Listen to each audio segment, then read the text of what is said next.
અમદાવાદમાં નરોડા જીઆઈડીસીમાં રિએક્ટર વેસલમાં બ્લાસ્ટની ઘટના બની। બ્લાસ્ટમાં એકનું મોત અને 3 લોકો ગંભીર હોવાનું સામે આવ્યું છે। ઘાયલોને સારવાર માટે હોસ્પિટલ ખસેડવામાં આવ્યા। કંપનીના રિએક્ટર વેસલમાં બ્લાસ્ટ બાદ લાગેલી આગ કાબૂમાં।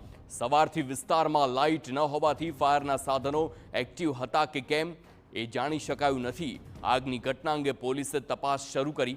એફએસએલ અને જીપીસીબી ટીમ દ્વારા પણ બ્લાસ્ટ અંગે તપાસ।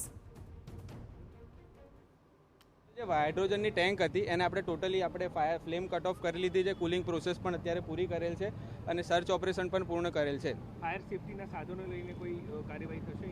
ફાયર સેફટીના સાધનો અત્યારે અહીંયા એક્સટિંગ્યુશર હોઝરીલ્સ ને બધું જોવામાં આવેલું છે, પણ સવારથી અહીંયા લાઇટ કટ ઓફ હતી એટલે એ ચાલુ છે કે બંધ એ આપણે આગળ ફર્ધર તપાસ કરીશું। એ Naroda જીઆઈડીસીમાં MSN intermediates private limited નામની કંપનીમાં એક રિએક્ટરની અંદર કોઈ અનનોન રિએક્શન થવાના કારણે એક બ્લાસ્ટ થયું છે અને એ બ્લાસ્ટ પછી અહીંયા આગ લાગી ગઈ અને નજીકમાં હાઇડ્રોજન સિલિન્ડર્સની સ્ટોરેજ હતી ત્યાં પણ આગ લાગી ગઈ। અહીંયા કામ કરતા કુલ 3 લોકોને ઈજા થઈ છે, જેમાંથી એકની મૃત્યુ થઈ ગઈ છે ડ્યુરિંગ ટ્રીટમેન્ટ અને 2ની ટ્રીટમેન્ટ ચાલુ છે। એમાં શું એને પ્રોટોકોલ મુજબ શું પ્રિકોશન્સ લેવાનું હતું અને શું નેગ્લિજન્સ થઈ છે એ બાબતે એફએસએલ અને ફેક્ટરી ઇન્સ્પેક્ટર દ્વારા તપાસ કરીને જે પણ રિપોર્ટ આવશે એને આધારે પૂરી આગળની કાર્યવાહી કરશે।